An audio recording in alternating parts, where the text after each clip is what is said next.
Nós estamos começando um tempo novo na igreja, né? E esse tempo agora nós vamos, digamos assim, vamos mudar a chave, né? Nós vamos mudar a chave. Desde o final do ano passado, nós fizemos uma proposição para a igreja, e a proposição foi de trabalharmos de uma forma que o nosso ano fosse dividido. E nós vamos trabalhar de forma trimestral. E vamos, em cada trimestre, nós vamos nos esforçar mais em alguns alvos.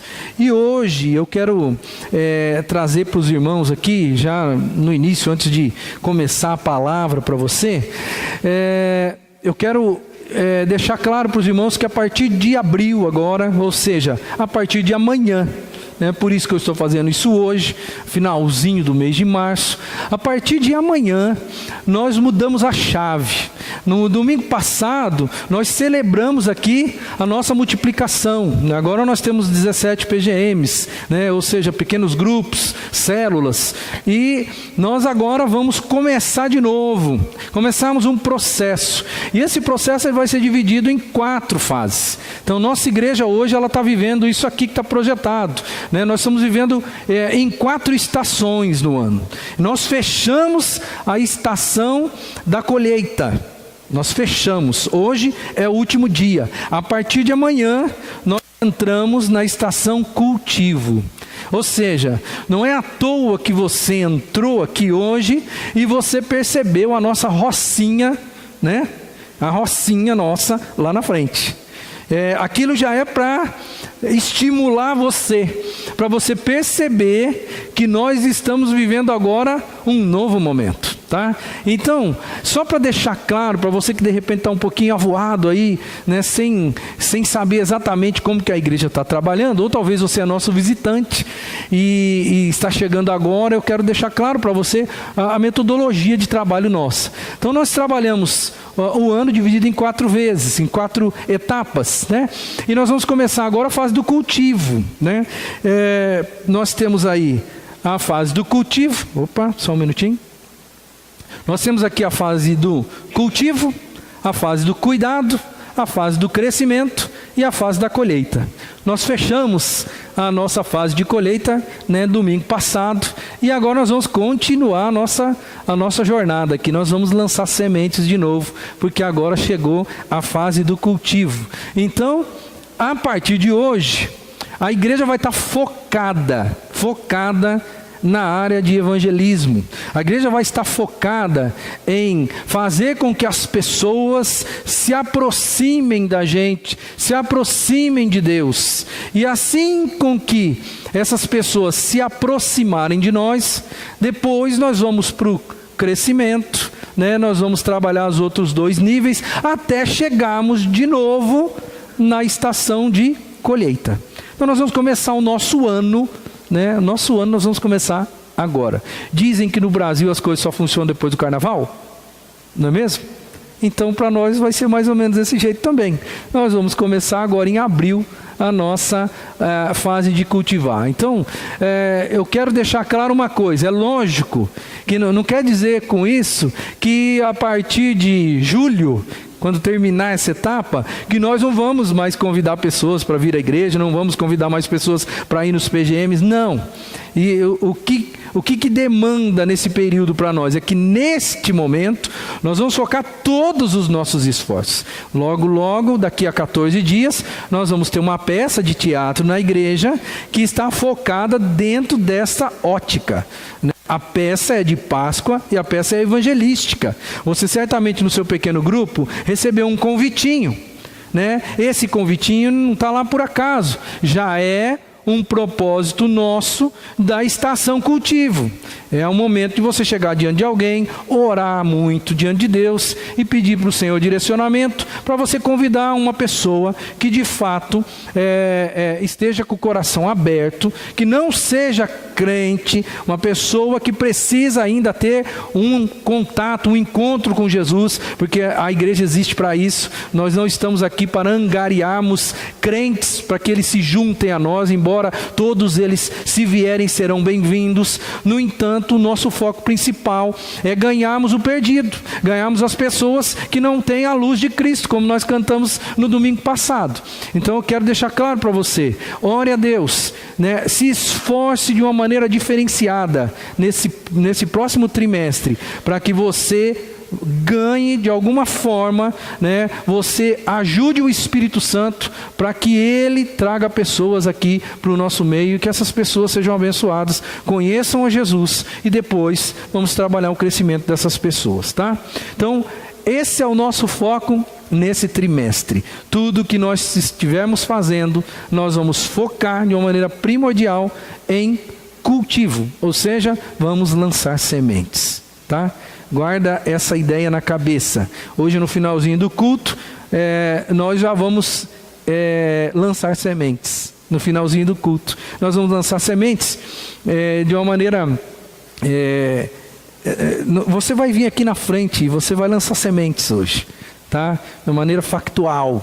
E eu quero que isso seja apenas um memorial para você, que você não se esqueça que agora é hora de lançarmos sementes. Mas, como tudo na vida cristã, tudo é difícil. Não é fácil semear. Não é fácil semear. Eu quero hoje pensar com você acerca de alguns fatores que eu vou chamar de fatores impeditivos da nossa missão. Nós vamos ter dificuldades. Todos nós vamos ter dificuldades. Eu não sei se você já trabalhou na roça, né? Eu, graças a Deus, Deus me poupou desse negócio. Meu pai não. Meu pai trabalhou na roça. E ele sabe como é difícil. Ele sabe como é difícil, eu não sei. Talvez você tenha experimentado. É muito difícil. A gente se alegra quando a gente vê a colheita, não é mesmo? A gente se alegra. Mas cultivar de novo para ter uma colheita depois demanda muito sacrifício, demanda esforço, e não é fácil. Não adianta eu chegar aqui para você e dizer assim: olha, você quer cumprir a tua missão diante de Deus? Venha porque é moleza.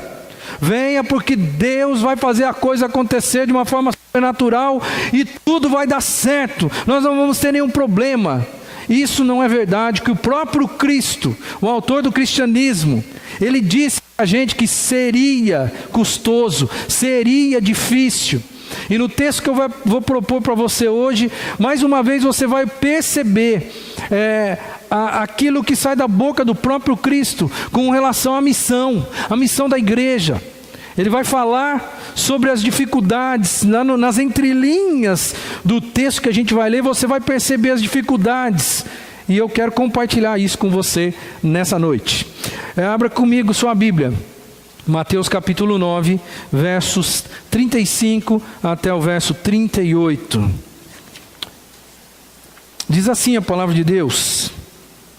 Tem aí um visitante do seu lado? Por favor, dá uma olhadinha aí, de repente essa pessoa precisa de ajuda, precisa de uma Bíblia, né? Partilhe sua Bíblia com ela, por favor, em nome de Jesus. Diz assim a palavra de Deus: Jesus ia passando por todas as cidades e povoados, ensinando nas sinagogas, pregando as boas novas do reino e curando todas as enfermidades e doenças. Ao ver as multidões, teve compaixão delas, porque estavam aflitas e desamparadas, como ovelhas sem pastor. Então disse aos seus discípulos: a colheita é grande, mas os trabalhadores são poucos.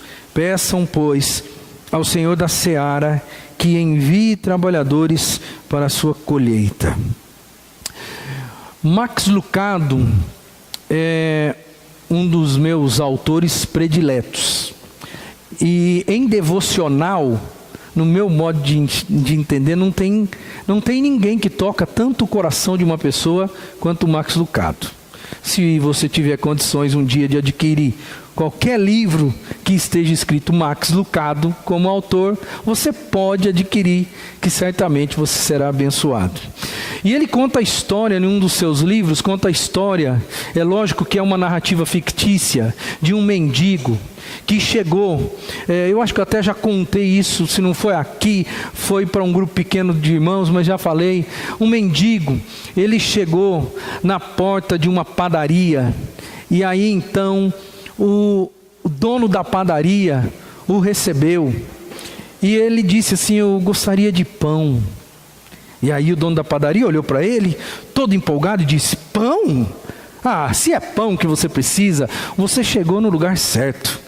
Aqui nós temos todos os tipos de pães. Entre, é pão que você precisa, entre. Eu vou mostrar para você a nossa padaria.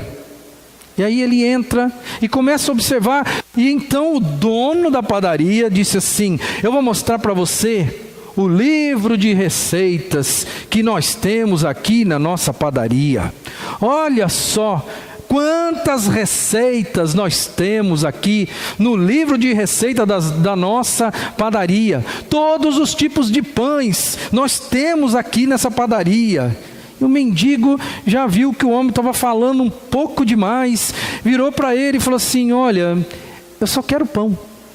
Ah, mas espera um pouquinho, eu vou levar você agora para ver as outras dependências que a gente tem. Vou mostrar para você como nós fazemos, vou mostrar para você o nosso forno, eu vou mostrar para você todas as coisas da nossa padaria. Aliás, eu quero dizer uma coisa para você. Ele assumiu lá uma coisa parecida com um púlpito e disse assim: olha, as pessoas vêm todas as semanas até aqui a nossa padaria, e elas vêm, sabe para quê?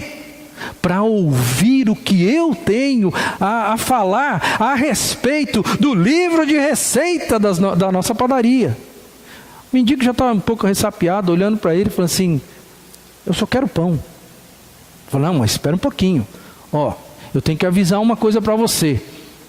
Tem padarias por aí que elas não fazem o pão do jeito certo. Já vou te avisando. Aí o mendigo já estava um pouco meio desanimado e já começou a pegar o caminho da porta de saída, porque parece que o cara não tinha entendido que ele queria pão. E aí quando ele abriu a porta da padaria para sair, o dono da padaria falou assim: olha, eu vou te dar um conselho. Cuidado, hein?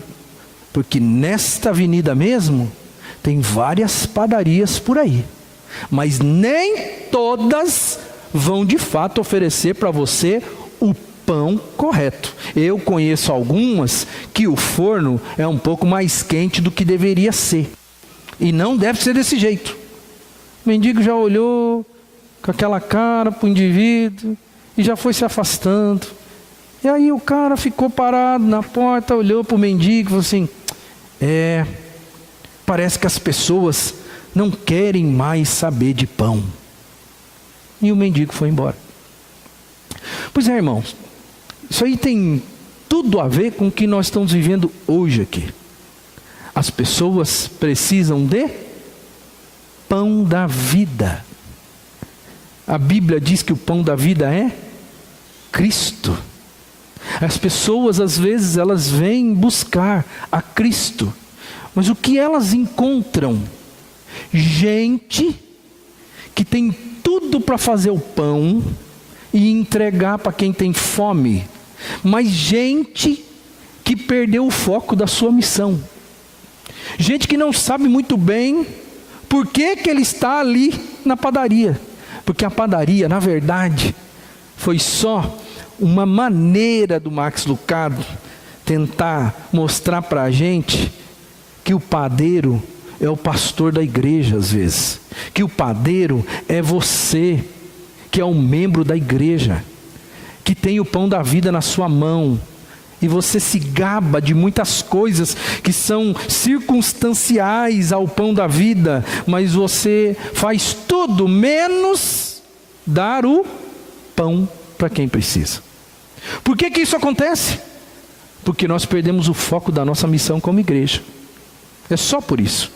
Nós precisamos enxergar, irmãos, Nós precisamos enxergar quem nós somos, o que nós viemos fazer aqui, o que você veio fazer aqui neste lugar. Nós não viemos aqui para sermos abençoados por Deus.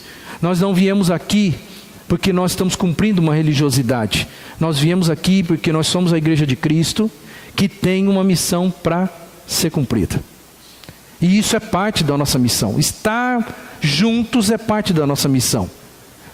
Cantar ao Senhor faz parte da nossa missão. Orar a Deus faz parte da nossa missão. Mas a nossa missão maior é dar pão, o pão da vida para as pessoas. Eu sei que você concorda comigo. O problema é, você está oferecendo o pão da vida para as pessoas, ou você tem apenas sido um funcionário da padaria? Quem é você no reino de Deus com relação a isso? Os batistas, nós somos, ou pelo menos éramos, eu acredito até que ainda somos, conhecidos no meio evangélico principalmente, somos conhecidos como povo que ama missões. Foi um batista que iniciou esse negócio de missão fora do país, as missões estrangeiras. Foi William Carey que deu início, um batista, como eu e como você, inconformado porque o mundo não conhecia Jesus, no caso dele, porque a Índia não conhecia Jesus, ele larga tudo e ele monta uma agência missionária, né? E ele vai, ele monta, ele é o diretor e ele é o missionário, ele faz isso. E o povo batista, desde então, é conhecido como um povo missionário, irmãos. Aliás, diga-se de passagem, é bom que você saiba disso. Nós, hoje no Brasil, nós temos a segunda maior agência missionária do mundo. Eu não estou falando do país, não, do mundo. A Junta de Missões Mundiais, ela só perde em tamanho para a Mission Board nos Estados Unidos. Só. Nós temos a segunda maior agência missionária do mundo. Nós, como batistas, eu estou dizendo. Eu não estou falando isso para exaltar e enaltecer a denominação. Só estou dizendo isso para você entender que missão para a gente é algo importante. Desde o nosso primórdio, em termos denominacionais. Isso é super importante. Mas não dá para cuidar do mundo, irmão, esquecendo de cuidar da própria cidade, esquecendo de cuidar do próprio bairro, esquecendo de cuidar da própria casa, da própria família. Missões é um negócio interessante para os batistas, porque nós somos um povo missionário, nós temos o DNA missionário nas veias, irmãos. É engraçado, tem uma piadinha que às vezes rola assim entre pastores, né? Que eu não vou falar a denominação para não ficar chato, mas um pastor de outra denominação chegou para o pastor Batista e falou assim: quando é que vocês vão fazer aquelas campanhas evangelísticas, né? Que mexe aí com o país, quando é que vocês vão fazer? Aí o pastor Batista, meio intrigado, olhou para ele e falou: mas por quê? Não, porque quando vocês fazem, a minha igreja enche de gente. Vocês têm que fazer. Vocês têm que fazer. Ou seja, está aí no meio evangélico estabelecido que os batistas são um povo que ama a missão. Mas eu vou perguntar para você: você ama a missão? Ou você está esbarrando nos impedimentos da missão? O que é? Eu quero ver com você hoje algumas coisas que o texto supõe e pressupõe para a gente com relação a alguns fatores impeditivos, algumas coisas que impedem a gente de amar a missão que Deus nos deu. Qual é a missão que Deus nos deu? Está lá em Mateus 28. Vão, enquanto vocês vão pelo mundo, enquanto vocês estão vivendo a vida de vocês, vão, pregue o evangelho a toda criatura, ensine essas pessoas, batize essas pessoas em nome do Pai, do Filho e do Espírito Santo. Eu vou estar com vocês. Nós aqui entendemos como igreja local que a melhor maneira de, enquanto vamos vivendo a vida, nós vamos pregar, nós vamos ensinar, nós vamos batizar as pessoas, a maneira mais fácil no nosso entendimento é através de um pequeno grupo multiplicador. É isso que a gente entendeu. É assim que é a maneira mais fácil, mais correta de conseguirmos pregar o evangelho, ensinar as pessoas e batizar essas pessoas. Mas tem alguns fatores que impedem a gente de fazer isso. E eu quero ver com você através do texto. A primeira coisa que no meu modo de entender, é um fator que impede, é que não existe missão na sua vida sem visão. E a visão aqui não é uma visão sobrenatural, não, irmão.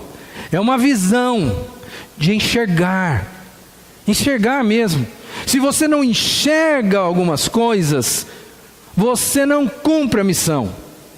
E olha que coisa interessante, porque no versículo 36 do texto, nosso texto base de Mateus capítulo 9, diz o texto assim: ao ver as multidões, teve compaixão delas. Pois é, irmão, Jesus, ele viu as pessoas, ele viu, ele enxergou. Sabe, tem uma diferença de você ver as coisas e você enxergar as coisas. Tem uma diferença, não tem? Aliás, a gente só enxerga as coisas que nos chamam a atenção. Coisa que não chama atenção a gente vê tal, mas aquilo não chama atenção, então eu não enxergo. Agora, alguma coisa que me chama atenção, eu vejo de relance e depois os meus olhos fazem o quê? Os meus olhos voltam ali, porque eu enxerguei. Não existe missão, você nunca vai cumprir a sua missão se você não enxergar algumas coisas, se você não vê como Jesus viu. A Bíblia diz que Jesus viu as multidões, e depois dele ver, começou um processo de alma nele, né? Um processo de alma nele. Ele começou a olhar, ele começou a se compadecer, mas antes de se compadecer, ele precisou enxergar. O problema é que às vezes as coisas começam a ficar meio normais para a gente passa a não enxergar mais algumas coisas. A gente começa a não enxergar o nosso irmão de sangue que não é cristão. Nós vemos ele, conversamos com ele, mas nós não enxergamos que se ele morrer daqui 10 minutos, ele vai para o inferno. Nós não enxergamos mais. Perdemos, não existe missão se eu não enxergar as coisas, né? Não enxergar com olhos espirituais, não entender o que Deus quer de mim. Olha, tinha um pastor meu, há muito tempo atrás, que ele falava assim: cuidado com a segunda olhada. Eu era adolescente, ele estava falando para os adolescentes, e a segunda olhada era para as meninas, tá? Ele dizia assim para a gente: olha, cuidado com a segunda olhada, porque a primeira é inevitável. A primeira você olha e tal, mas cuidado quando o seu olho faz assim, opa. Ele dizia isso para a gente, cuidado. E eu vou tomar por base isso e vou dizer assim: você só dá a segunda olhada em alguma coisa quando aquilo te interessa. Quando aquilo é algo que você olha e fala assim: isso me interessa. Pois é essa segunda olhada que eu estou falando, irmão. Como é que você está enxergando o mundo perdido? Como que você está enxergando o mundo perdido? Você está vendo ou você está dando uma segunda olhada no mundo perdido? Olha que coisa interessante. Jesus vivenciou esse negócio aqui. Ao ver as multidões, ele teve compaixão delas.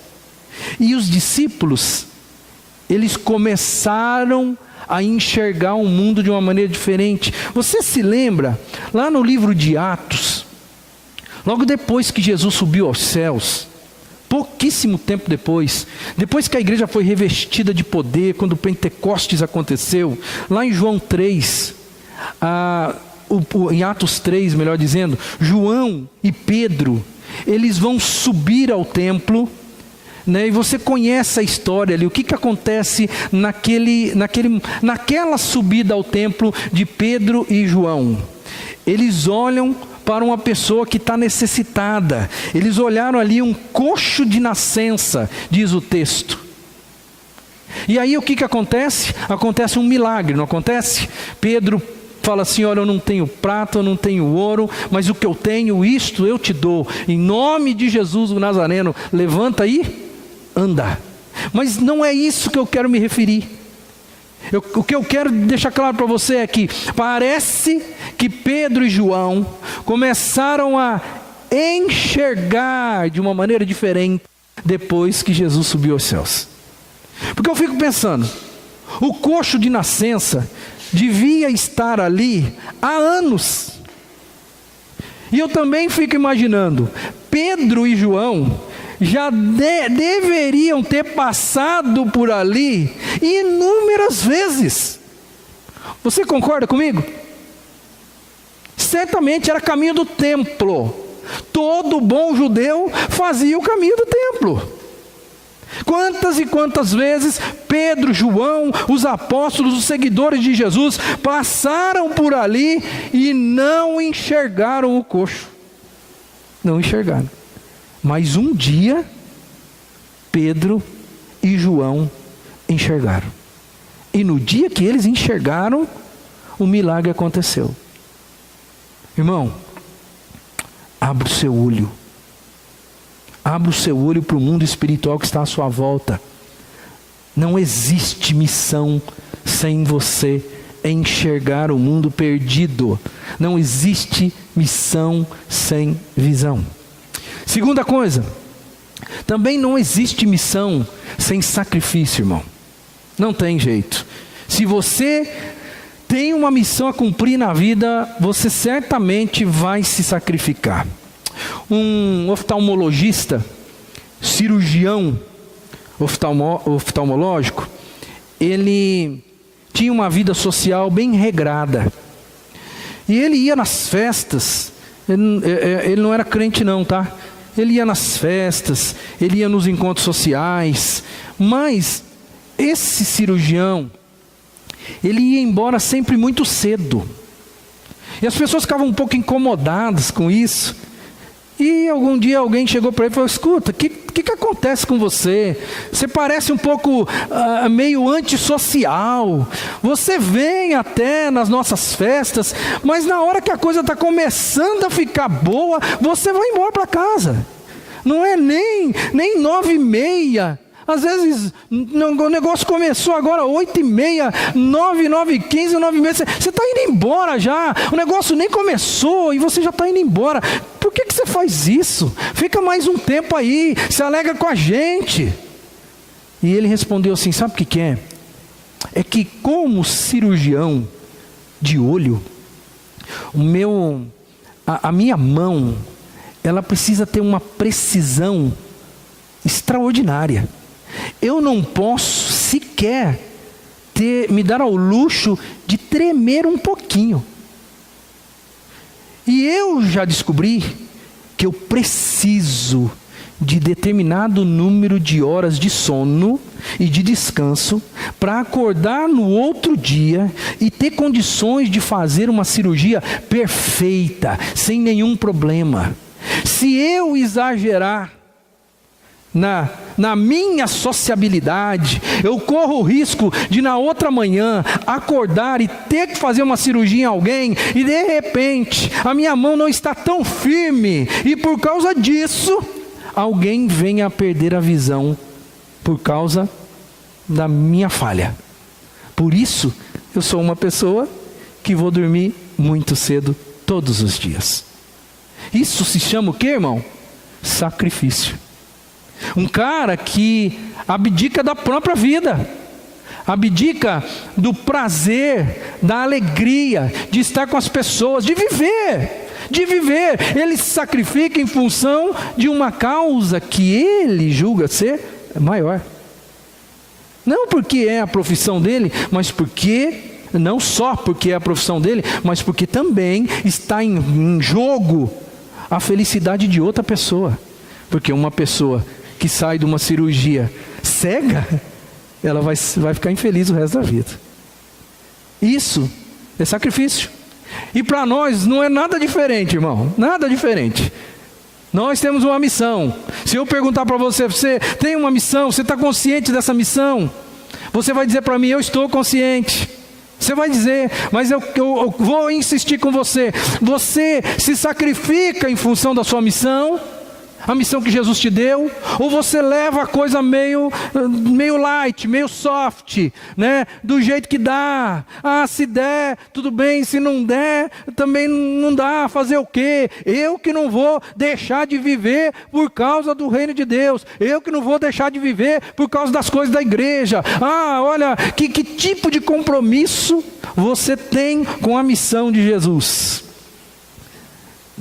Na nossa missão, na missão da igreja, a gente não tem jeito. Jesus não escondeu isso de nós. Ele não escondeu, ele falou, vai ser difícil. Então a gente tem que ter isso na cabeça. Sabe o que me causa um pouco de desespero assim? É que, como eu estou falando de sacrifício, de aquele sentimento de abnegação, né? Você negar-se a si mesmo e se doar. É que a Bíblia vai ter um texto aqui interessante da gente observar.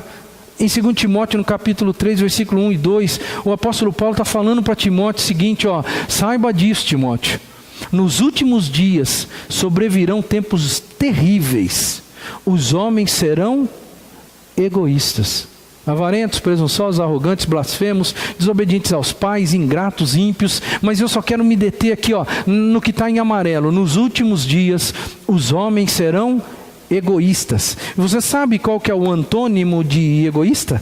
É abnegado. É o cara que se sacrifica. O cara que se sacrifica é o cara egoísta é o contrário dele. E a Bíblia diz que no final dos tempos muitos serão egoístas. E talvez, irmãos, eu e você, talvez nós estejamos sendo egoístas. Por quê? Porque nós não nos sacrificamos pelo reino. Quando você se sacrifica pelo reino, de alguma forma você se envolve de uma maneira sobrenatural. Alguns sacrificam a própria vida, alguns sacrificam a própria profissão, alguns sacrificam tempo em oração. Tempo em oração de verdade, né? Deixam de ter o conforto de dormir em função da oração, deixam de ter o conforto de um tempo de lazer em função da oração, deixam de fazer coisas em função da oração, outros deixam de fazer coisas em função das finanças, porque entendem que pode abençoar o reino na questão das finanças. Enfim, não tem jeito de você não se sacrificar quando o assunto é reino de Deus. Mas a Bíblia diz que no final dos tempos, muitos seriam ou serão egoístas. E a gente tem que tomar muito cuidado, para a gente não estar caindo nessa. Mas não para por aí. Não existe missão teórica. Eu falei no domingo passado de amor na teoria, né? Não existe amor na teoria. Pois é, olha eu batendo aqui na mesma tecla, só invertendo os papéis. Não existe missão teórica. Não existe missão teórica. Não existe só da boca para fora, de você falar, eu sou uma pessoa focada na missão do reino de Deus. Não, olha que coisa interessante, o versículo 35, do nosso texto em questão, ele vai falando, olha só os verbos aí, Jesus ia passando por todas as cidades e povoados, ensinando nas sinagogas, pregando as boas novas do reino e curando todas as enfermidades e doenças. Você prestou atenção aí? Nos verbos, ele ia passando, ele ia ensinando, ele ia pregando, ele ia curando, ou seja, não tinha nada de discurso só não, ele fazia a coisa acontecer. Então, meu irmão, não existe missão na teoria. Grava isso no seu coração, sabe por quê? Porque nós, e agora eu me incluo nessa, não tem como não me incluir, nós somos bons de papo, irmão. Quando o assunto é missão, a gente é bom de papo, ainda mais se nós somos batistas, onde todo mundo tem a liberdade de expressão na igreja, onde todo mundo é ouvido. Olha que coisa interessante que acontece com a gente. Nós somos o povo que sabemos tudo sobre missão. Nós sabemos como fazer, nós temos os planejamentos, nós sabemos tudo. Se você perguntar alguma coisa, como que tem que ser, o batista vai responder para você, tem que ser assim, assim, assim e assim. Mas no papel. Porque na hora de fazer, aí é que a gente se enrosca. Na hora de fazer, aí a coisa é complicada. Sábado agora, irmão. Sábado agora. É lógico que o mundo hoje é muito difícil, o mundo é outro hoje. Mas só vou dar um exemplozinho clássico, porque eu vi uma coisa que me chamou muita atenção. No sábado de manhã, eu vim fazer alguma coisa na cidade, que eu não me lembro exatamente, eu vim no centro, e eu observei que na Praça Rui Barbosa tinha um pregador, no sábado de manhã, com uma coisinha ali, uma Bíblia, e ele estava pregando no centro da Praça Rui Barbosa, caixa de som, microfone, aquele aparatozinho todo, e ele estava falando para uma multidão de 3 pessoas. Ele estava ali falando do Evangelho de Jesus para 3 pessoas. E eu fiquei pensando aí no meu coração, eu falei assim, eu aposto que dos 3, 2 vieram com ele no carro, um veio dirigindo, o outro veio para arrumar o som para ele, porque geralmente o cara que prega não sabe muito de mexer em som. Então talvez ali seja uma pessoa que esteja ouvindo ele. Por que eu estou falando isso? É lógico, o mundo é outro hoje. O mundo não quer nos ouvir mais, é verdade. É verdade. Mas nós não queremos mais fazer as coisas para Jesus. Nós não queremos mais fazer. Nós não temos disposição para fazer. Mas se alguém perguntar para nós como deve ser feito, porque se alguém perguntar para mim, pastor, vamos fazer um culto ao ar livre lá na praça pública? Eu já vou dizer, não vamos. Por que não vamos, pastor? Porque não funciona. Não funciona. Aí que eu quero chegar. Nós temos, digamos assim, a metodologia certa. A gente não fica errando. O problema nosso é que a gente só sabe no papel. No papel. Porque, por exemplo, nós temos agora, nós entendemos e estamos percebendo que o pequeno grupo multiplicador é muito mais eficaz do que ir pregar na praça. É muito mais eficaz. Então, ou seja, o nosso planejamento diz, olha, é desta forma aqui, esta forma é a melhor. Mas, de fato ainda, nem toda a igreja comprou a ideia. Ou seja, nós sabemos na teoria, nós sabemos que precisamos fazer, mas nem todo mundo está dentro do negócio. Então a gente sabe o que fazer, a gente só precisa fazer. Esse é uma das grandes dificuldades, porque às vezes muitos só sabem o que fazer, mas não fazem. A quarta coisa que eu entendo, que está aqui no texto também, não existe missão sem desgaste, irmão. Não existe missão sem dificuldade.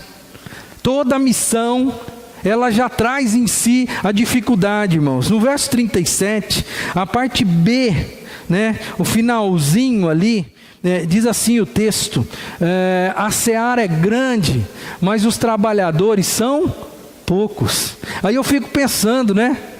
Quando você tem uma grande obra para fazer e pouco funcionário, aqueles funcionários que estão trabalhando, eles estão se desgastando mais do que deviam. Porque se você faz uma obra com 10 pessoas, e se você faz a mesma obra com 100 pessoas, o desgaste vai ser menor para os 100. É fato isso. É algo tranquilo de perceber. Mas Jesus mesmo disse, olha, a seara é grande, ou seja, nosso trabalho é muito grande, mas tem pouca gente envolvida no processo. Aí eu vou perguntar para você, por que tem pouca gente envolvida no processo? Porque é desgastante. É isso. Não é fácil estar envolvido no processo. Porque não tem jeito, irmão. Você se desgasta no reino de Deus. É por isso que você que já é crente há muito tempo, você já escutou algum amigo seu, algum irmão seu da igreja, uma hora ou outra chegando para você e falando assim, olha, sabe aquele ministério que eu desempenho na igreja? Olha, eu não aguento mais, eu vou parar. Eu vou parar. Quem é líder sabe exatamente o que eu estou falando. Fala assim, cheguei no meu limite. Olha, pastor, eu estou desgastado demais. Porque é isso mesmo, os trabalhadores são poucos. E por serem poucos, eles se desgastam muito. Irmão, no reino de Deus não tem jeito. Você vai se desgastar espiritualmente, você vai se desgastar emocionalmente e você vai se desgastar fisicamente. Não tem como. É uma realidade. Eu fico olhando para o passado, eu não tenho tempo aqui para ficar contando muita historinha, mas eu fico olhando para o passado, quando alguns americanos deixaram o lar e vieram para essa América Central e essa América Latina, e vieram pregar o Evangelho de Cristo aqui para nós. Alguns deles mal chegaram, foram mortos. Alguns deles, muitos deles, perderam filhos. Você tem ideia do que é isso? Isso é desgaste emocional, espiritual e físico. Quantos desses missionários que não se atreveram a sair do conforto das suas casas americanas, com calafetação, com quentinho no inverno, e de repente vem aí para uma selva amazônica, ou para uma selva no meio da América, ali na América Central, e quantos deles não morreram de malária? De malária. Quantos? Eu não sei dizer para você, eu só sei dizer para você que isso aconteceu. E aconteceu, assim, gente que não teve medo do desgaste emocional, físico ou mesmo espiritual. Quando você se entrega para a missão, é como Jesus, irmão. É como Jesus. Jesus se entregou para a missão e ele deu a vida. E a proposta dele para nós é o quê? Dê a sua vida. A gente não bate muito em cima desse negócio, mas é engraçado, porque quando a gente faz um apelo para as pessoas se converterem, a gente diz assim: entrega a sua vida. Quem quer entregar a sua vida a Jesus? E as pessoas levantam a mão e elas vêm à frente, mas elas não se ligaram muito do que elas estão, ou sim delas, do que elas estão falando quando elas saem do lugar e se manifestam e às vezes vêm à frente. A pergunta foi: quem quer entregar a vida para Jesus? Não é pura e simplesmente quem quer ser salvo. Não, é quem quer entregar a vida para Jesus. Agora a vida não é sua mais, a vida é dele. E agora a missão não é mais sua, a missão é dele. E agora você vai viver, vai falar igual o apóstolo Paulo: vivo não mais eu, mas Cristo vive em mim. Cristo vive em mim. Se Cristo vive em mim, a missão dele está continuando na minha vida. Caso contrário, é a minha missão, não é a missão de Cristo. Então eu não entreguei minha vida a coisa nenhuma. Eu vim para a igreja. É diferente. É muito diferente. 5. Hoje, o Jair não está aí não, né? Que pena. O Jair não veio. Falei para o Jair é visitante, veio na igreja domingo passado. E ele disse para o pessoal, ele falou: não, na igreja eu não vou não, eu vou aqui no pequeno grupo, mas na igreja vocês não contam comigo que eu não vou. Aí ele veio domingo passado aqui, saiu do culto, foi embora para casa, no carro, falou para o Luiz, falou para a Crislene, falou os 3 pontos da mensagem do pastor, os 3 pontos, falou: olha, é isso e aquilo. Aí eu brinquei com ele, falei: Luiz, amanhã a tarefa é mais difícil, hein? Eu fui lá sexta-feira, falei assim: amanhã não, domingo a tarefa é mais difícil. São 6 pontos a mensagem. Vai ver que foi por isso que ele não veio hoje. Porque é mais difícil decorar. Mas você tem que decorar, por favor. Não existe missão sem amor. Não tem jeito. O verso 36, a parte B, depois que Jesus viu, olha só que coisa interessante. Ao ver as multidões, teve compaixão delas, porque estavam aflitas e desamparadas como ovelhas sem pastor. Você sabe o que é uma ovelha sem pastor?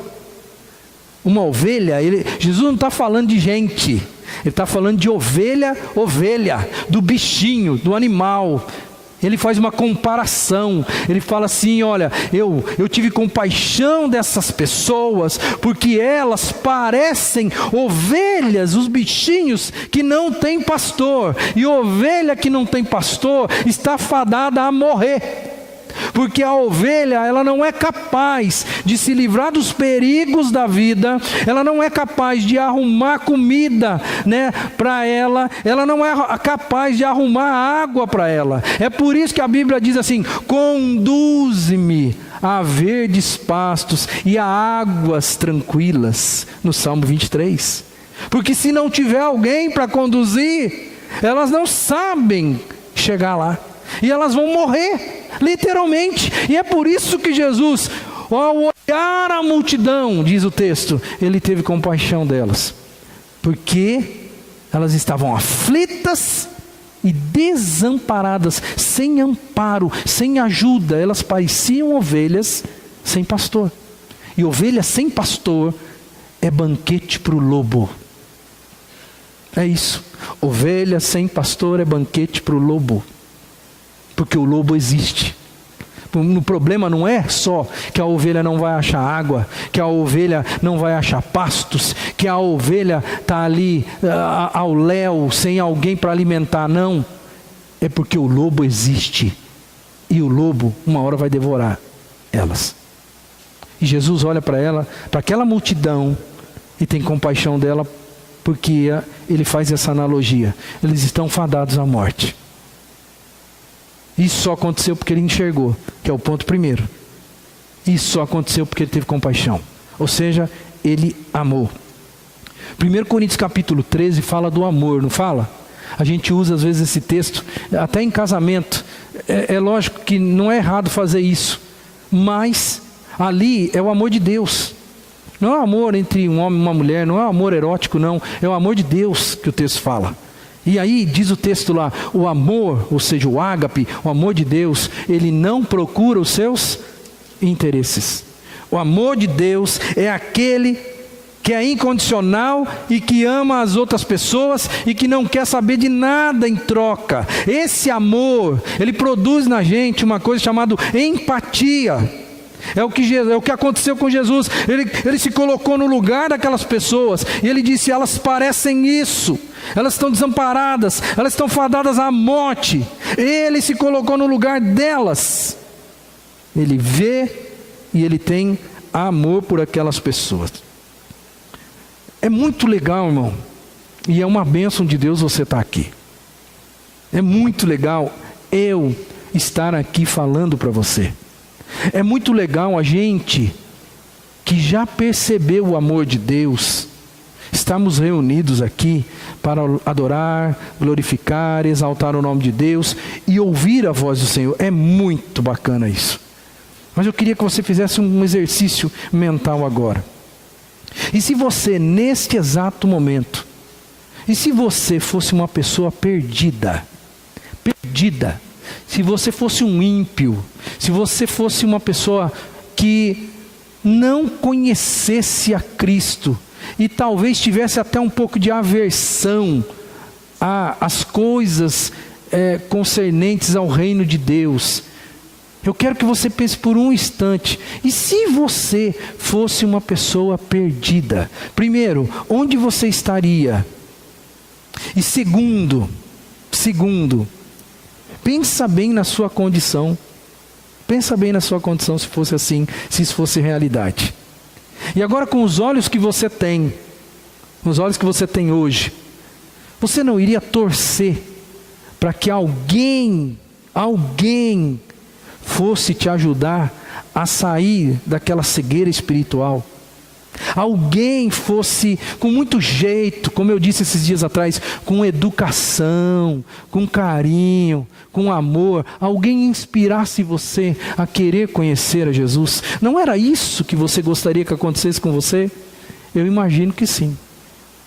Com a cabeça que você tem hoje, com a palavra de Deus que já entrou no seu coração, com aquilo que já tirou as vendas dos seus olhos, e você já está conseguindo enxergar coisas espirituais que o mundo que não é espiritual não consegue enxergar. Você provavelmente torceria para que alguém chegasse até você, trazendo a luz de Jesus. Não é isso? Pois é, o Max Lucado, o meu autor predileto, ele conta uma outra história interessante. Ele pega como pano de fundo e base filosófica para fazer essa ilustração, ele pega o mito da caverna de Platão. Se você já leu, você sabe o que eu estou falando. Se você não leu, não tem problema, você vai entender mais ou menos. Era uma vez um povo que vivia dentro de uma caverna. E eles tinham uma visão de mundo, que era a visão de dentro da caverna. Eles não sabiam o que era a vida. Eles não tinham ideia do que era viver fora da caverna. E lá era um mundinho deles. Só que lá era um mundinho sombrio. Lá era um mundo gelado. Lá era um mundo triste, sem luz. Mas um dia,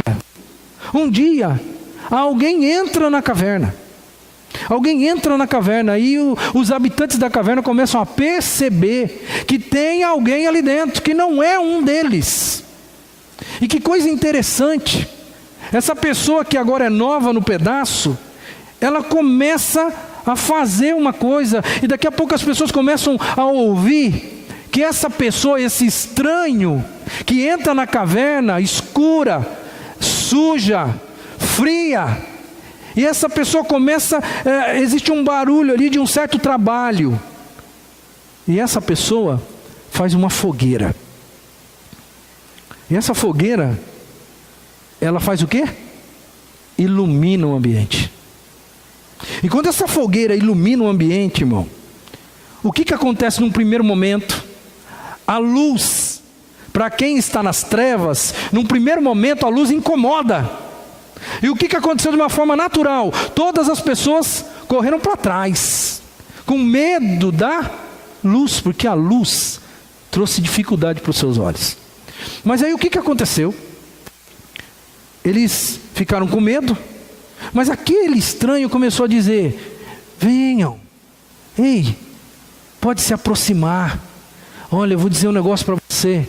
No começo é meio difícil, mas depois você vai enxergar a vida de uma maneira totalmente diferente. Venha para mais perto da luz. E as pessoas começavam assim, uns de uma forma mais cética, falavam assim: não se aproxime, isso é uma maneira, ele vai querer fazer alguma coisa contra a gente, cuidado com isso, não faça o que ele está pedindo. Mas, de uma forma natural, um ou outro começou a se aproximar um pouquinho mais. E de repente, as pessoas começaram a se aproximar, que estavam tremendo de frio, eles começaram a perceber que aquela luz trazia também um calor que eles nunca experimentaram. E eles começaram a perceber que aquele negócio era bom. Mas as vozes lá do fundo insistiam em dizer: não se aproxime, não se aproxime. E o que aconteceu? As pessoas voltaram a dar passos para trás. Mas daí elas começaram a perceber que o frio voltava. E aí uma mais corajosa deu uns passos em direção à fogueira. E aí começou um bate-papo entre os dois. E a pessoa falou: eu estou sentindo que aqui é diferente. Os meus olhos agora já não estão ardendo mais como arderam no princípio da luz. Mas agora eu estou sentindo esse calor e aqui está tão gostoso. Isso aqui é tão bom. Viver do lado dessa luz é um negócio totalmente diferente. É muito melhor. Mas o meu povo está lá. Eles estão com medo da luz. E eles não vão se aproximar aqui. Eu conheço essa gente. Eles têm medo, eles não vão se aproximar. Como que nós vamos fazer? Aí o dono da fogueira, muito inteligente, pegou uma tocha, tirou da fogueira, deu na mão dela e falou assim: eles não precisam se aproximar daqui. Pegue a luz e leve para eles. Talvez na sua mão eles não vão ter tanto medo de que na minha. Vá para eles, leve a luz para eles. Quem sabe eles vão poder experimentar como é bom viver na luz. Não existe luz, irmão, se eu não amo e se eu não faço alguma coisa para a coisa acontecer. A última coisa que eu quero trazer para o seu coração, até esqueci de mudar aqui. A última coisa que eu quero trazer para o seu coração: Não existe missão sem oração. Olha que coisa interessante, está no versículo, o último versículo do nosso texto, que Jesus disse: peçam, pois, ao Senhor da seara. E o que ele está falando? Orem. Peçam ao Senhor da seara. Orem. Vão falar com o seu Deus. Irmãos, você quer cumprir sua missão mesmo? Semana que vem, aliás, amanhã, às 6:30 da manhã, nós vamos estar aqui. A igreja vai estar aqui. Eu não sei se você vai estar aqui, mas eu quero dizer para você, a igreja de Cristo, ela vai estar reunida aqui, das 6:30 até as 7:30. E o que nós vamos fazer amanhã? Pedir ao Senhor da seara, para que aquilo que nós vamos plantar, porque nós vamos plantar, não vamos? Não é estação cultivo? Que aquilo que nós vamos plantar, que Ele nos ajude para que de fato germine, cresça, floresça e nós possamos colher. Não vai acontecer nada sobrenatural nessa igreja se nós não pagarmos o preço também, porque é um preço a pagar, né? Vamos falar a verdade. Vim aqui 6:30 da manhã, assim, esse pastor não tem o que fazer para complicar a vida da gente, né? Mas vir aqui porque você compreende que tudo que nós vamos fazer tem que ser regado à oração. Porque como eu disse, não somos nós que vamos fazer. Quem vai fazer é o Espírito Santo de Deus. Aquilo que eu posso fazer, eu faço. O que eu não consigo fazer, o Espírito faz por mim. Mas eu tenho que pedir. Por isso Jesus ensinou aquele povo: peçam ao Senhor da seara para Ele resolver um problema que nós não conseguimos resolver. No caso de Cristo lá é enviar mais trabalhadores para a colheita. No nosso caso aqui é convencer o coração das pessoas que serão convidadas por nós para conhecerem a Jesus, entregarem a vida a Jesus e viverem uma vida na luz. Uma vida diferente, uma vida que vale a pena ser vivida. Uma vida que eles não sabem como que é, e que por não saberem como é, eles têm medo de aproximarem-se, para sentir o que é que se passa ali. Irmãos, é só Deus que pode fazer isso para a gente. Já que a gente vai entrar na estação cultivo, venha orar para Deus trazer chuva, para Deus fazer a obra acontecer, para que a coisa aconteça de fato. Quero concluir a mensagem para o seu coração nessa noite. Sabe quem que é esse velhinho aí? Parece um pastor, não parece? Né? Como sou eu que estou trazendo aqui, talvez num primeiro momento você fala assim: é um pregador americano, alguma coisa do gênero. Não, esse senhor aqui é o Juan Antônio Samaranch. O Juan Antônio, ele foi presidente do Comitê Olímpico Internacional durante 21 anos, de 1980 até 2001. E este homem aqui, ele vivenciou uma coisa muito interessante na vida, que hoje, eu não conheço a vida dele, eu não sei se ele é exemplo de vida a ser seguido em outras coisas na vida, mas pelo menos em uma coisa, eu posso dizer para você que esse homem me inspira. E eu espero que inspire o seu coração. No ano de 2000, aconteceu a Olimpíada em Sydney, na Austrália. E ele era presidente do Comitê Olímpico Internacional naquele período. 3 dias depois da cerimônia de abertura dos Jogos Olímpicos em Sydney, na Austrália, a esposa do Juan Antônio faleceu. 3 dias depois. Imagina o que acontece no coração dessa pessoa. O que esse homem fez?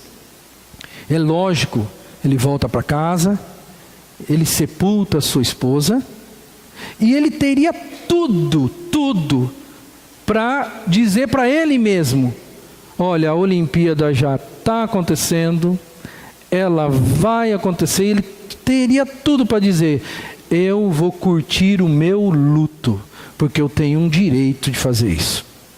Trabalhei tanto para que a coisa acontecesse. Já que a vida me pregou essa peça, eu vou ficar em casa aqui curtindo meu luto. Só que ele não fez isso. Ele abriu mão do luto dele, depois de enterrar a esposa, e sabe o que ele fez? Ele voltou para a Olimpíada, porque ele imaginava que aquilo era uma causa maior, naquele momento da trajetória de vida dele. Pois é, isso tem um pouco a ver com a gente. Você acha que o reino de Deus é uma causa maior na sua vida? Você acha? Você tem consciência de que o reino está acima da sua vida pessoal? De que o reino está acima de qualquer outra coisa na sua vida? Quando você tem essa consciência, você passa por cima de coisas em função do reino, porque o reino é uma coisa maior para você. Então, o Juan Antônio, que diga-se de passagem, já morreu. Essa pessoa morreu há alguns anos atrás, se não me engano em 2010. Ele ensina a mim e a você, um cara que enxergava uma missão maior do que a própria vida dele, e ele se empenhou nessa missão e foi até o fim nessa missão. Então que em nome de Jesus isso te inspire também. O último texto que eu quero deixar com você é o texto do apóstolo Paulo, que diz assim: porque eu não estou procurando o meu próprio bem, mas o bem de muitos, para que eles sejam salvos. Se esse é o lema de vida seu, você vai entender que o reino de Deus precisa de você. Que o reino de Deus, a proposta do reino de Deus está para nós. Hoje o que nós vamos fazer, irmão? Certamente você recebeu aí uma sementinha, né? Recebeu um pacotinho. E dentro desse pacotinho tem uma sementinha. E o que de uma maneira simbólica a gente vai fazer hoje? Já que agora é o trimestre do cultivo, o que de uma maneira simbólica nós vamos fazer? Nós vamos começar a nossa plantação, né? Nós vamos semear.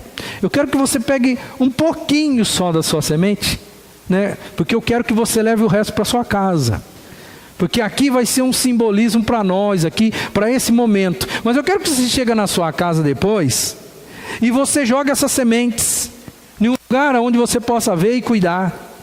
Para que você possa perceber que da mesma forma que você vai plantar lá, e a coisa vai acontecer, irmão, vai acontecer. Se você no mundo espiritual, você plantar também, você começar a cultivar, você vai receber de Deus a mesma coisa que a natureza que Deus nos deu, vai dar de volta para você. Então, nós vamos cantar essa canção que a gente cantou no começo, que fala sobre os sonhos de Deus. Os sonhos de Deus, irmão, eles são maiores do que os meus. Não foi isso que você cantou? Sonhos de Deus são maiores que os meus.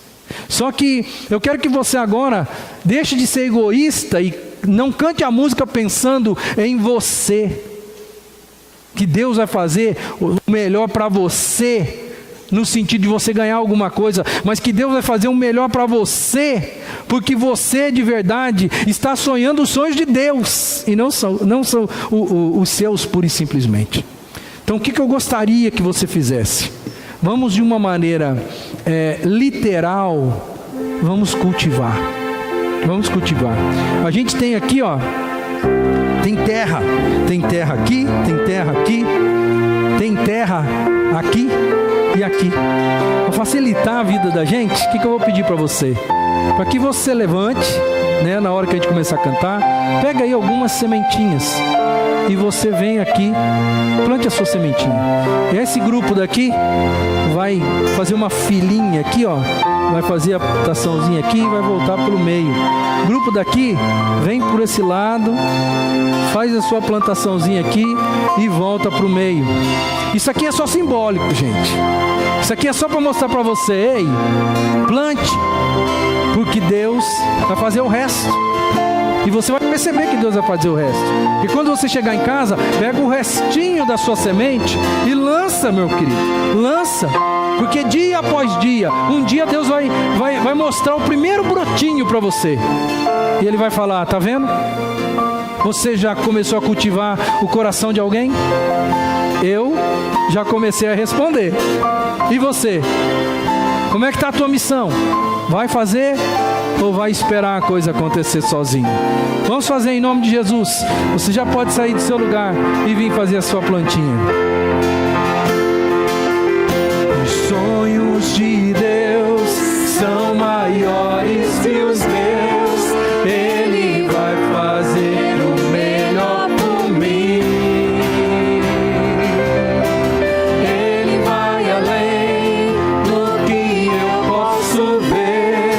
Ele faz o que eu não posso fazer. Deus vai cumprir os seus planos em mim. Ele vai fazer o que me apraz. Sou pequeno e falho, mas Ele é Deus. Ele só faz o melhor pelos seus. Deus vai cumprir os seus planos em mim. Ele vai fazer o que me apraz. Sou pequeno e falho, mas Ele é Deus. Ele só faz o melhor pelos seus. Os sonhos de Deus são maiores que os meus.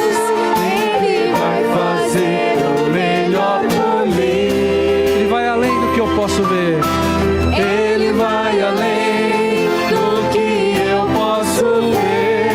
Ele faz o que eu não posso fazer. Deus vai cumprir os seus planos em mim. Ele vai fazer o que me apraz. Sou pequeno e falho, mas Ele é Deus. Ele só faz o melhor pelo seu. Deus vai cumprir. Deus vai cumprir os seus planos em mim. Ele vai fazer o que me apraz. Sou pequeno e falho, mas Ele é Deus. Ele só faz o melhor pelos seus. Acredito,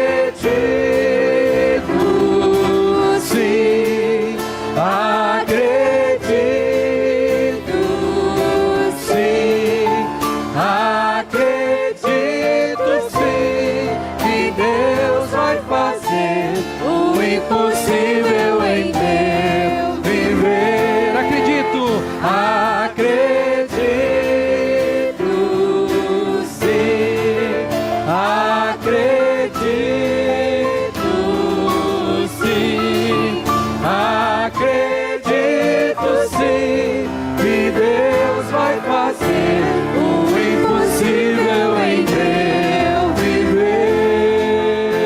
O impossível Deus vai fazer. Acredito, sim. Acredito, sim. Acredito, sim, que Deus vai fazer o impossível em meu viver. O impossível Deus vai fazer. Lá no meio da mensagem eu disse assim, para você pensar aí na sua casa, né? Porque não adianta a gente pensar em missões mundiais se a gente não pensa em missão dentro da casa. Talvez você pensou assim, mas essa pessoa aqui, pastor, já fiz tanto, né? E parece que a coisa não vai. Parece que não vai ter condição. Você lembra o que você cantou agora? Você lembra o que você disse para Deus agora? Você disse o quê? Acredito sim que Deus vai fazer o impossível em meu viver. De repente tem algumas causas que para você são impossíveis. É por isso que a gente ora, irmão. Que não é você que vai convencer ninguém. É o Espírito Santo de Deus que vai convencer as pessoas. Do mesmo jeito que você jogou uma semente numa terra agora, que aparentemente não tem vida, e que ao olho nu aqui, parece que nada vai acontecer. A gente não é plantador, né? Mas a pessoa que vive da colheita, ele joga a semente, e lá no fundinho da alma, o olho espiritual dele, se é que eu posso falar, vai lá 4 meses na frente, 5 meses, 6 meses, e ele já enxerga aquela coisa linda, pronta para a colheita. E ele enxerga quando ele joga a semente. É isso que faz ele ter força para jogar a semente de novo. Então, meu querido, Deus vai fazer, Ele pode fazer, Ele quer fazer. Agora a questão é você voltar para casa pensando um pouquinho naquilo que você ouviu hoje. Será que você não está se deixando ser impedido de fazer a sua missão pelas coisas que foram colocadas aqui? Que está faltando uma das coisas, ou 2, ou 3, ou talvez está faltando as 6 coisas que foram colocadas aqui. Está faltando, e é por isso que não vai acontecer, que a missão não vai acontecer. Eu quero que você volte para sua casa, repensando tua vida, no sentido da tua missão, irmão. Não de você ser um cristão, de ser um adorador, mas da sua missão. Jesus criou a igreja, ou seja, Ele criou você, e Ele falou assim: vão pelo mundo, enquanto vocês estiverem indo pelo mundo, pregue o evangelho a toda criatura, ensine essas pessoas, batize essas pessoas. Eu vou estar com vocês todos os dias. Aquilo que você não vai conseguir fazer, eu vou fazer. É por isso que Ele falou: o Consolador vai estar com vocês todos os dias, irmão. Então faça a tua parte, meu querido. Faça a tua parte, porque um dia, nós como igreja, nós seremos muito mais do que nós somos. Por quê? Porque você fez a sua parte, porque você semeou.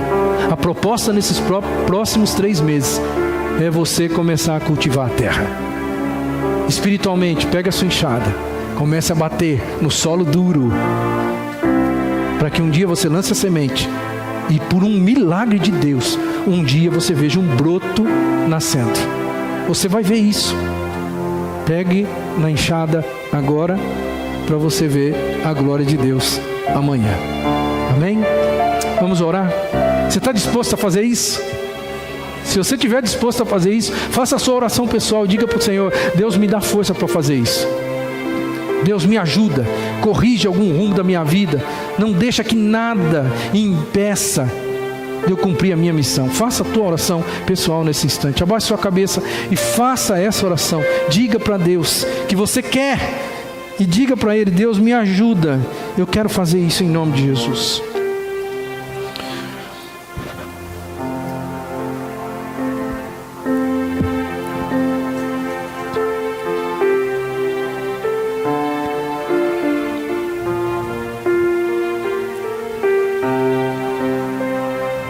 Senhor, em nome de Jesus, hoje a gente descobriu, nós percebemos aqui algumas coisas que podem estar impedindo que a gente faça a missão da gente acontecer aqui na terra. Eu peço em nome de Jesus que o Senhor tenha misericórdia de nós, a começar da minha vida. Talvez tem muita coisa ali que hoje eu trouxe palavra de Deus para nós, e que seja para a minha vida também, e que eu preciso passar por cima de alguns impedimentos, porque eles não são impedimentos só do meu aprisco, do rebanho que o Senhor me confiou, mas são impedimentos para mim também, como ovelha do Senhor. Eu peço em nome de Jesus que o Senhor me ajude a vencer os meus desafios pessoais, que eu consiga enxergar o mundo, Senhor, se eu não estou enxergando. Talvez eu esteja enxergando só a igreja que o Senhor me deu para tomar conta, e talvez não consiga olhar o mundo porque eu não tenho tempo para enxergar o mundo, porque eu estou com o foco tão firmado na minha igreja que eu não consigo enxergar o mundo mais. Então me ajuda para eu conseguir fazer isso, conseguir enxergar esse mundo. Me ajuda cada ovelha desse rebanho que foi desafiada pelo Senhor agora a passar por cima, a ser uma pessoa abnegada, ser uma pessoa que de fato se sacrifica, que ama o mundo perdido, que está disposto a mostrar uma luz que o mundo ainda não conhece. Oh Deus, ajuda a gente nesse processo. Amém. É uma coisa muito difícil, é algo que às vezes vai além da nossa personalidade, e às vezes é difícil de cumprirmos isso, é difícil de acreditarmos às vezes que o Senhor vai de verdade fazer um milagre na vida daquela pessoa que a gente acha que é um pecador nato, que é uma pessoa que não tem mais jeito. Oh Deus, em nome de Jesus, muda a nossa visão, né? Mostra pra gente que o Senhor pode todas as coisas. Amém. Mostra pra gente que basta a gente fazer uma pequena parcela e o Senhor faz o resto. Como aquele menino que um dia entregou para o Senhor 5 pães e 2 peixes. Era tudo que ele tinha, e o Senhor alimentou uma grande multidão com aquela pouca coisa que o menino tinha na mão. Ajuda a gente a perceber essa realidade, porque se a gente perceber isso de verdade mesmo, essa igreja vai ver florescer tanta coisa, e nós vamos colher tanto para o reino do Senhor, não para nós, que até nós mesmos vamos ficar impressionados com o que o Senhor está fazendo e vai fazer no nosso meio. Tem misericórdia de nós, Senhor. Dá-nos essa graça. Dá-nos essa graça em nome de Jesus. Amém e amém. Os irmãos podem se assentar.